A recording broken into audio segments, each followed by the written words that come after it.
So hello everyone, welcome back to our channel Career Focus. और I hope आप सब ठीक हैं और आप सबकी दुआओं से हम भी ठीक हैं यहाँ पे।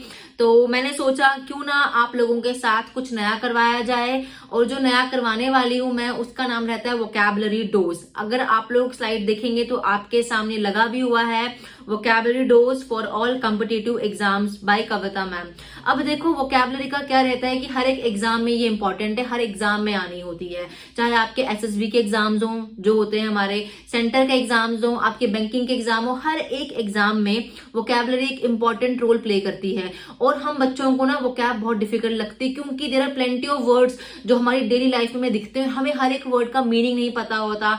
तो हमें लगता है कि रट्टा मारे इन वर्ड्स को, क्या बैठ के हम लोग, इतने वर्ड्स हैं कैसे लर्न करना है इनको। तो मैं आप लोगों के लिए बिल्कुल बेसिक फंडा लेके आई हूँ इन वर्ड्स को लर्न करने का। ट्रस्ट मी, जैसे मैं खुद लर्न करती हूँ, मेरी पूरी कोशिश रहेगी कि मैं आप लोगों को भी उसी सिंपलेस्ट वे में लर्न करवा सकूं। लेकिन ये प्रोसेस तभी कंप्लीट होगा जब डेली आप हमारे साथ जुड़ेंगे और डेली इस वीडियो को देखेंगे। मैं आपको प्रॉपर अल्फाबेटिकल सीरीज में करा दूंगी वर्ड्स, और जितने भी वर्ड्स होंगे ना आपके लिए इजी हो जाएगा लर्न करना। दिन में अगर हम एक ही अल्फाबेट लेना, मान लो मैं एक ही बात करती हूँ, तो ए से बहुत सारे ऐसे वर्ड्स हैं जो हम सुनते हैं डेली, लेकिन हर एक वर्ड हमारे लिए इतना इंपॉर्टेंट नहीं रहता when it comes to competitive exams. तो हमने वो हर एक वर्ड करना है जो कॉम्पिटिटिव एग्जाम्स में इंपॉर्टेंट रहेगा और उनको फोकस करना है। तो आपने इस 10-15 मिनट के सेशन में डेली जुड़ना है हमारे साथ, इन वर्ड्स को देखना है। और अगर लग रहा है कि यार मैम ये वाला वर्ड भी करवा दो मुझे, तो प्लीज आप कमेंट में मुझे जरूर लिखिएगा कि मैम इजी था, डिफिकल्ट था या मॉडरेट लेवल था आपके लिए, ठीक है ना। ट्रस्ट मी, आपके लिए इसके बाद वो कैब बहुत आसान होने वाली है, लेकिन ये उन्हीं के लिए आसान होने वाली है जो बच्चे रेगुलर हमारे चैनल को फॉलो अप कर रहे हैं वो कैब के लिए। सो गाइज, टाइम वेस्ट ना करते हुए चलो हम स्टार्ट करते हैं। अपना पहला अल्फाबेट ए रहता है हमारा।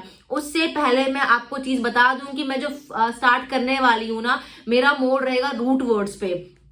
अब देखो यहाँ मैंने स्लाइड भी लगा रखी है आप लोगों के सामने, रूट वर्ड्स। देखो ट्री होता है, ट्री की ब्रांचेस होती हैं, रूट्स होती हैं, है ना। तो वो रूट्स का क्या काम होता है, वो हर एक रूट का अपना एक इंपॉर्टेंट फंक्शन होता है ना। और रूट का नाम ही सजेस्ट कर रहा है कि ऐसे वर्ड जो क्या कर रहे हैं, दूसरे वर्ड्स को जोड़ने में, हमें साथ में ग्रो करने में हमें हेल्प कर रहे हैं, है ना। तो एक वर्ड से कई और वर्ड्स निकलते हैं और उन सबकी ग्रोथ में एक वर्ड बड़ा ही कॉमन रहता है जिससे वो वर्ड्स लिंक कर रहे हैं, तो उसको कहते हैं ग्रामर में रूट वर्ड। अब ये रूट वर्ड हम कह सकते हैं कि भाई ये रूट वर्ड जो होता है ना हमारा, आप इसको ऐसे भी कह सकते हो कि मैम ये रूट वर्ड हमारा सेंटेंस के बिगिनिंग में आ सकता है जिसको आप बोलते हो प्रीफिक्स, या सेंटेंस के एंड में आ सकता है, इसको हम कहते हैं सफिक्स। तो दोनों ही वर्ड में आप इनको देख सकते हो। और है तो रूट वर्ड मतलब कोई ऐसा एक वर्ड जो लिंक कर रहा है सभी वर्ड्स को, हमने उनकी बात करनी है। तो हम 1 by 1 देखेंगे। पहला अल्फाबेट रहता है मेरा आपके साथ ए। अब इस ए अल्फाबेट से बहुत सारे वर्ड्स बनेंगे, यस और नो, लेकिन हम एक एक रूट वर्ड को लेकर चलेंगे। जैसे कि मैंने पहला रूट वर्ड लिया है आपके साथ AM/AMI। अगर हम इस रूट वर्ड की बात करें ना, AM या AMI, तो बेसिक इसका पहले मतलब क्या होता है, एम लिखा हो, एम ही लिखा हो, इसका जो सिंपलेस्ट मतलब होता है ना, उसको हम कहते हैं लव। और लव से आप क्या समझते हो, प्यार, लवेबल, काइंडली। तो ऐसे जितने भी वर्ड्स बनेंगे ना वो हमारे AM या AMI से बनेंगे। तो ऐसे जो भी वर्ड्स जिनके बीच में AM आए या AMI आए उनको हम बोलेंगे लव, लवेबल, काइंडली। तो जो मैंने पहला वर्ड यहाँ लिखा हुआ है स्क्रीन पे आप सबके साथ, वो लिखा हुआ है मैंने यहाँ पे एमिएबल। अगर ध्यान दिया हो इस रूट वर्ड में AMI आ रहा है हमारा, और अभी हमने क्या पढ़ा कि भाई AM या AMI आएगा उसका मतलब क्या होगा, लवेबल। तो मैंने वही वर्ड यहाँ पे लिखे हुए हैं आपके सामने। मैंने लिखा हुआ है पहला वर्ड आपके सामने फ्रेंडली, प्लीजेंट, काइंड, जेनरल। तो अगर क्वेश्चन हमारा एंटोनियम या सिनोनियम्स का एग्जाम में आए, लिख रही हूं मैं साथ में, एंटोनियम या सिनोनियम। देखो एंटो मतलब एंटी, मतलब अपोजिट वाले वर्ड्स। मतलब अगर मैं कहती हूँ ब्यूटीफुल, तो ब्यूटीफुल का अगली क्या होगा, अगली ब्यूटीफुल का अपोजिट क्या होगा, अगली होगा। तो वो अगली उसका क्या, एंटोनियम रहेगा, ठीक है ना। वही सिनोनियम मतलब सिन मतलब सिमिलर या सेम वर्ड। अगर मैं कह रही हूँ ब्यूटीफुल, तो ब्यूटीफुल के लिए हम एक और वर्ड ले सकते हैं ना, pristine. Again clear cut beautiful मतलब निकल के आ रहा है इसका, तो बस उसको हम कहते हैं सिनोनियम। वही अगर एग्जाम में लिखा आए आपको वर्ड एमिएबल और ऑप्शन में लिखा हो लवेबल, ठीक है ना, वही लिखा हो घोस्टली, वही लिखा हो अनफ्रेंडली, और बोला जाए लिखो जी इस एमिएबल का एंटोनियम, इस एमिएबल वर्ड का एंटोनियम क्या रहेगा, तो it's a clear cut lovable, because इसमें आया हमारे एम या एएमआई, ऐसे वर्ड्स में लव मतलब निकल के आता है। सेकेंड वर्ड जो हमने इसी रूट वर्ड से लिया है वो रहता है हमारा एमिकेबल। देखो अगेन एएमआई, तो इसका मतलब भी क्या होगा हमारा एग्रीएबल, एफेबल, फ्रेंडली, सबका मतलब सेम ही आ रहा है। थर्ड वर्ड लिया मैंने अपना अमोरस, फ्रेंच वर्ड अमोर से निकल के आया है ये अमोरस, और अमोरस का मतलब भी क्या होता है आर्डेंट, या बोल लो इसको लविंग, पैशनेट अबाउट लव, है ना। तो लवेबल अगेन मतलब तो निकल के लवेबल ही आ रहा है ना, फ्रेंडली निकल के आ रहा है, तो वही इसका मतलब निकल के आ रहा है यहाँ पे। Then next word is amity. Amity university भी है तो हम उससे लिंक कर सकते हैं कि बच्चे वहां फ्रेंडली जाते हैं पढ़ने के लिए, तो एमिटी इज फ्रेंडशिप, गुडविल में काम करना, काइंडली बोलना, ठीक है ना। तो सारे हमारे एमिटी वर्ड से निकल के आ रहे हैं। देन लिखा है मैंने एमिलोरेट वर्ड। अगेन एमिलेट का मतलब क्या होता है, आई एम लिखा है या एएमआई आ रहा है तो मतलब सेम ही होगा, एलिवेट करना, पेसिफाई करना, सूद करना, मॉडिफाई करना, ये सारे एक ही वर्ड है। Then next is amigo. Amigo AM आ रहा है और एएमआई आ रहा है तो अगेन एमिगो इज फ्रेंड, आपका कोई फ्रेंड है, आपका कोई कॉमरेड है तो उसके लिए हम बोलते हैं एमिगो। देखो इजी हो गया ना हमारे लिए इजी क्यों हुआ, क्योंकि हमने एक वर्ड पकड़ लिया था दैट इज एएम या एएमआई, इसका मतलब लव था। अब एग्जाम में कोई भी सेंटेंस में अगर ये लिखा हो, आरसी में लिखा हो या एंटोनियम सिनोनिम में लिखा हो ऐसा वर्ड कोई जिसके बीच में एएम या एएमआई आ रहा है, उसका मतलब क्या होगा, लवेबल, फ्रेंडली, काइंडली, है ना, पैशनेट, सूदिंग। तो ये रहा आपके लिए बेसिक ट्रिक नंबर 1, ठीक है ना। नेक्स्ट वर्ड जो मैंने लिया है इसी ए अल्फाबेट से, वो हमने लिया है एसी या एसीआर। अब देखो एसी लिखा हो या एसीआर लिखा हो, इसका मतलब क्या रहता है, शार्प, बिटर या सोर। ये तीनों वर्ड को आपको रिलेट करना है। जैसे मैं कहती हूँ अक्यूट, उसको एक्यूट फीवर है, एसी से निकल के आया ना तो हम क्या बोलते हैं, मतलब उसको तेज फीवर है, हिंदी में बोलते हैं तेज, तो इसकी अंग्रेजी क्या बन गई, इसकी अंग्रेजी बन गई हमारी शार्प, है ना। तो वहीं पे हमने पहला वर्ड लिखा भी सेम है, कुछ इस तरह से लिखा भी हमने क्या है यहाँ पे अक्यूट लिखा हुआ है, और एक्यूट के आगे मैंने लिखा भी हुआ है ड्रास्टिक, सीवियर, क्रिटिकल, शार्प, एक ही मतलब निकल के आ गया। Next word is acrimony. Again इसमें क्या आ रहा है, एसी या एसीआर आ रहा है तो इसका मतलब क्या होता है, same, caustic, bitter, anger, animosity, same ही मतलब निकल के आ रहा है कहीं ना कहीं हमारा। देन थर्ड वर्ड लिखा है हमने एक्रिड। एक्रिड मतलब again bitter, unpleasant, sharp, pungent, caustic, है ना। ACER भी एकर्बिक यहाँ लिखा है मैंने वर्ड, अलग से भी इसको हम ले सकते हैं सीरीज के अंदर। अगर मैं इसको यहाँ ना लिखूं तो हम इसको ऐसे भी कर सकते हैं ना। यहाँ पे नेक्स्ट वर्ड हमारा एसर्बिक, जिसका लिखा है नीचे मैंने, सॉरी यहाँ लिखा भी हुआ है, तो इसका मतलब भी क्या है, कहीं ना कहीं इसका मतलब भी सेम ही होता है। एक्सकर्बेट अगेन इंटेंसिफाई, कोई चीज बढ़ना, कोई एग्रीवेट होना, कोई चीज और खराब होना, ठीक है ना। देन एसिड, अगेन एसिड क्या होता है, हमारे लिए तेज चीज है, एसिडिक नेचर है उस चीज का, है ना, जला देने वाला चीज है कोई हमारे लिए, तो वो भी तेज है हमारे लिए, वो भी सोवर है, वो भी शार्प है कहीं ना कहीं हमारे लिए, ठीक है ना। तो ये था हमारा एसी और एसीआर वाले वर्ड्स, ठीक है ना। नेक्स्ट है हमारा एंटी और एंड। एंड चींटी से याद कर लो, एंटी अगेंस्ट से याद कर लो। अब जिन जिन वर्ड में एंड या एंटी आ रहा है, इसका क्लियर का मतलब होता है पहले, बिफोर। वर्ड लिखा है मैंने बिफोर, इसको हिंदी में कहते हैं पहले, ठीक है। अब अगर हमारा पहला वर्ड देखा जाए, यहाँ पे जो हमने लिया हुआ है, लिखा है हमने एंटीसीडेंट। एंटीसीडेंट मतलब जो हमारे पहले थे उनको हिंदी में बोलते हैं पूर्वज, और पूर्वज के लिए वर्ड बना है फोर फादर। क्या सिर्फ एक ही वर्ड बना है फोर फादर? नहीं ना, हम पास्ट बोलते हैं। हम अगर हिस्ट्री में देखा जाए, पास्ट को हम हिस्ट्री बोल के चलते हैं, जैसे हमारी एंशिएंट हिस्ट्री हो गई, मेडिवल हो गई, है ना। देन हम प्रीवियस पुराना बोलते हैं। अगेन कोई हमारा प्रीवियस एक्सपीरियंस रहा होगा, कोई प्रीवियस स्टेटमेंट रही होगी, कोई प्रीवियस सर्कमस्टांस रहा होगा, तो वो भी इसी में आ जाएंगे हमारे। तो ये सारे के सारे कहीं ना कहीं हमारे किससे रिलेट करते हैं? एंटीसीडेंट से रिलेट करते हैं। वही हम कहते हैं एंटीक्विटी। नेक्स्ट वर्ड एंटीक्विटी का मतलब क्या होता है? अगेन कोई चीज पुरानी है, वो काफी पुरानी है, हम बोलते हैं हमें एंटीक पसंद है, हमें एंटीक लाना पसंद है घर के अंदर, मतलब कोई पुराना चीज जिसकी कोई वैल्यू है, हमें पसंद है भाई बहुत ज्यादा, तो दैट ओल्डनेस को आप बोलो एंटीक, दैट आर्केजम को बोल लो आप एंटीक, दैट रेलिक ब्यूटी को बोल लो एंटीक, ठीक है ना। तो ये सारे एंटीक्विटी से रिलेट थे। अब एंटीक्विटी माने एंटीक हो गया तो हमारे लिए एक नया वर्ड बन गया, एंटीक भी है साथ साथ में ही। तो लिखा होगा, मैंने यहाँ पे एंटीक नहीं लिखा है, तो चलो मान लेते हैं यहाँ एक वर्ड बन गया हमारा और एंटीक। और एंटीक का मतलब भी क्या होगा? दैट ओल्ड थिंग जो हमें पसंद है ना। तो यहाँ लिख दिया मैंने वो चीज भी साथ साथ में ही। देन नेक्स्ट वर्ड हमने जो लिया है वो है एंटीसिपेट करना। मतलब कोई पुरानी चीज थी, कोई पुरानी बात थी, उसको फिर से देखना, है ना, मतलब उसको अज्यूम करना, उसको फिर से देखना, फोरसी करना, उसको विजुलाइज करना। तो ये सारे कहीं ना कहीं रिलेट कर रहे हैं, ठीक है। देन एंटी रिलेवेंट, एंटी डेल्यूविन का मतलब क्या होता है, कोई पुरानी हिस्टोरिक बात, प्री हिस्टोरिक बोल लो, माने प्री हिस्टोरिक तो हमारे लिए एंशंट हो गई, प्रिमिटिव हो गई हमारे लिए वो आर्किक हो गई, हमारे लिए वो एंटीक्वेटेड हो गई। तो कितने सारे रूट वर्ड कितने सारे वर्ड्स निकलते हैं सिर्फ एक रूट वर्ड पढ़ने से हमारे।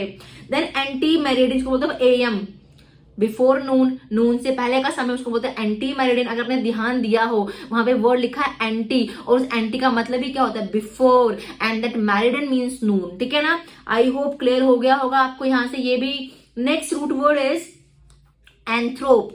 एंथ्रोप, एंथ्रोपोलॉजी पढ़ी है ना हम लोगों ने, तो वो एंथ्रोप का मतलब क्या था, ह्यूमन काइंड था, है ना। तो यहां पर भी इसको हम करेंगे रिलेट किससे, मैनकाइंड से। मैनकाइंड बोल लो, ह्यूमैनिटी बोल लो, एक ही बात रहती है हमारे लिए। और फर्स्ट वर्ड लिखा है जो हमने यहाँ पे, वो है फिलेंथ्रोपिक।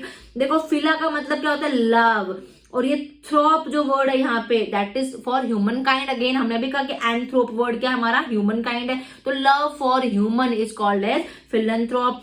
अब उसके लिए बहुत सारे वर्ड्स बने हैं। एक वर्ड हम कहते हैं बेनीवोलेंट, है ना, बड़ी बार पूछा गया वर्ड एग्जाम में। अगर इसको भी देखेंगे तो बेन का मतलब क्या होता है, बेन का मतलब होता है फ्रेंडली, कोई हमारे साथ है, ठीक है ना। तो अगर हम फ्रेंडली बोल रहे मतलब लवेबल भी होगा हमारे लिए कहीं ना कहीं, काइंडली भी होगा हमारे लिए कहीं ना कहीं। तो फिलैंथ्रोप का मतलब क्या होगा, लव फॉर ह्यूमन काइंड। तो ऐसा इंसान क्या होता है, बेनोवेंट नेचर का होता है, उसको हम बेनोवेलेंस भी बोल सकते हैं सेम टाइम पे। देखो बेनोवेलेंट, बेनोवेलेंस, कितने सारे वर्ड निकल गए इस एक रूट वर्ड एंथ्रोप से हमारे लिए। अब देखा जाए, अगर हम यहीं पे साथ ही में देखें, नेक्स्ट वर्ड जो हमने लिया है वो रहता है हमारा समार्शियन। समार्शियन मतलब स्मार्टा।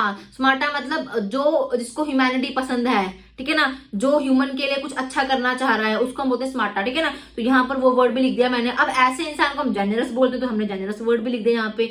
एक ही वर्ड के सारे सिमिलर वर्ड लिखे हैं हमने, ठीक है ना।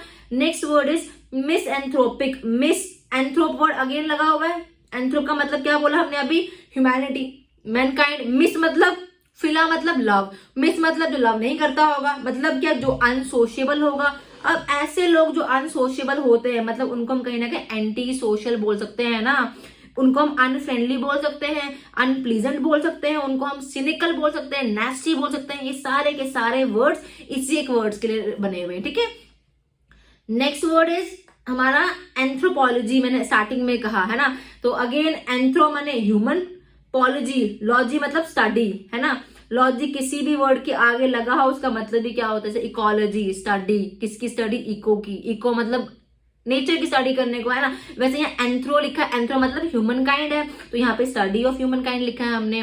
सेम टाइम पे हमने नेक्स्ट वर्ड लिखा है अपना एंथ्रोपोसेंट्रिक। अगेन एंथ्रो माने ह्यूमन, है ना। पोसेंट्रिक क्या है, ऐसा regard human kind as a centre. Anthropocentric मतलब ह्यूमन काइंड को सेंटर में रिगार्ड करना, कि वो एक इंपॉर्टेंट एलिमेंट है एग्जिस्टेंस का धरती पे, ठीक है ना, उसको हम बोलते हैं एंथ्रोपोसेंट्रिक। आई होप ये भी क्लियर हो गया होगा। Next word is anti. Anti को बोलते हैं हम अगेंस्ट या अपोजिट। अपोजिट वर्ड पूरा नहीं आया यहाँ पे, तो मैं साथ ही में लिख देती हूँ, यहाँ पे वर्ड अपोजिट था, ठीक है ना। एंटी मतलब अगेंस्ट बोल लो या अपोजिट बोल लो किसी चीज का। अब अगर देखा जाए, पहला वर्ड लिखा है मैंने एंटीडोट। एंटीडोट का मतलब क्या होता है, एंटी, अगेन यहाँ लिखा हमने, इसका मतलब हो गया अपोजिट। डोट को हम रिलेट किससे करते हैं, किसी क्योर से, किसी रेमेडी से, है ना, दवाई देना, बीमार है कोई उसको दवाई देना, उसको डोज देना उसकी, तो dot, dot is equal to dot, ऐसे dot is equal to dose, ऐसे कर लो आप, ठीक है, लर्न इसको। और एंटी उसका अपोजिट हो गया, मतलब क्योर, रेमेडी, सोल्यूशन या रेमेडी, ये रेमेडी दो बार हो गए यहाँ पे, तो काट दो इसको, एक रेमेडी को। नेक्स्ट लिखा मैंने पेनेंशिया। देखो बेसिक वर्ड हमें पता है कि सॉल्यूशन हो गया उसका इलाज, क्योर हो गया उसका इलाज, रेमेडी भी इलाज ही होता है, लेकिन एक वर्ड लिखा है पेनेंशिया, बड़ी बात पूछा जाता है पेनेंशिया वर्ड भी। देखो इसको भी अगर देखें ना, पेनेंशिया, इसमें अगर देखा जाए रूट वर्ड है पैन, और इस पैन का मतलब होता है ऑल। जैसे क्या बोलते हो अपना पैन इंडिया, पैन इंडिया मतलब क्या था हमारा, ऑल इंडिया, हर इंडियंस के लिए, है ना।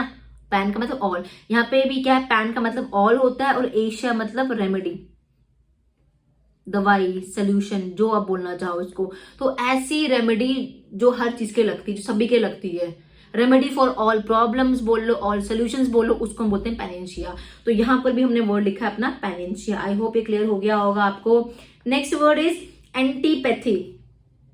एंटीपैथी, अब अगर एंटी लिखा है मतलब अगेन अपोजिट या उसके अगेंस्ट, पैथी, पैथी को हम ऐसे भी आप बोल सकते हो, पैथी वर्ड को मैं लिख रही हूं साथ में।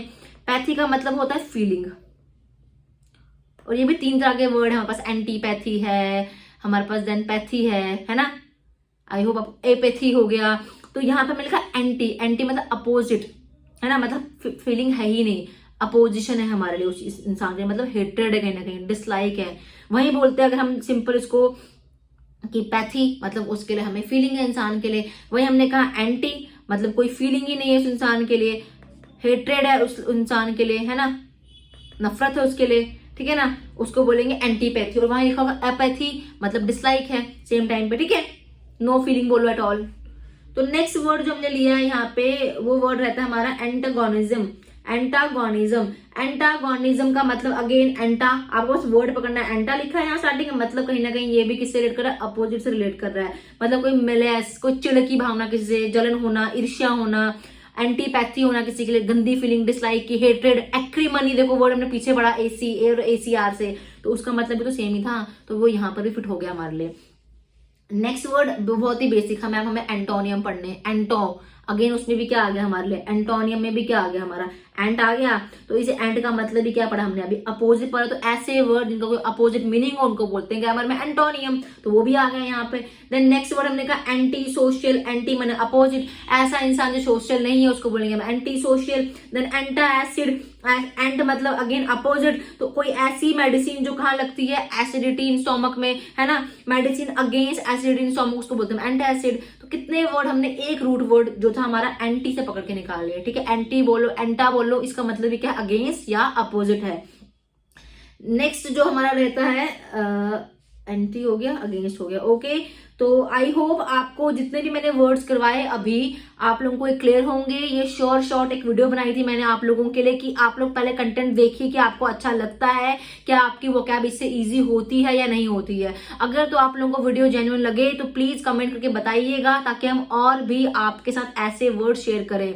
ये फिलहाल मैंने सिर्फ अभी ए अल्फाबेट के कुछ रूट वर्ड लिए हैं, इतने में बात खत्म नहीं होती, बहुत सारे और भी ऐसे इंपॉर्टेंट वर्ड्स होंगे जो हम लेंगे। और अगर आप लोगों ने ध्यान दिया होगा, हमने तकरीबन हमने आज के सेशन में कोई 5 रूट वर्ड्स लिए हैं सिर्फ अल्फाबेट ए से। हमने आज सिर्फ 5 रूट वर्ड्स लिए हैं एक ही अल्फाबेट दैट इज ए से, और उन 5 अल्फाबेट से भी हमने तकरीबन कोई 40 to 45 या 50 वर्ड हमने नए बनाए हैं, अगर आप लोगों ने पढ़ा होगा, ठीक है ना। जैसे मैं कहूं कि मैंने लिखा था फर्स्ट वर्ड एमिएबल, उसके अंदर भी मैंने बड़े वर्ड बताए, friendly, pleasant, kind, genial, lovable, है ना। तो वो कितने वर्ड्स आपके ऐसे रिलेट हो गए हैं, ठीक है ना। और प्लीज रूट वर्ड से पढ़ेंगे तो बहुत ही इजी रहेगा, रट्टा बिल्कुल नहीं है, एग्जाम के लिए दिक्कत भी नहीं है। हम वही वर्ड्स करेंगे जो बार बार एग्जाम में पूछे जा रहे हैं और पूछे गए हैं, ठीक है ना। तो आप लोगों को सेशन अच्छा लगा होगा, और प्लीज कमेंट कीजिएगा, बताइएगा कि वापस से वीडियो कंटिन्यू की जाए या नहीं की जाए, ठीक है। So thank you and have a very nice day.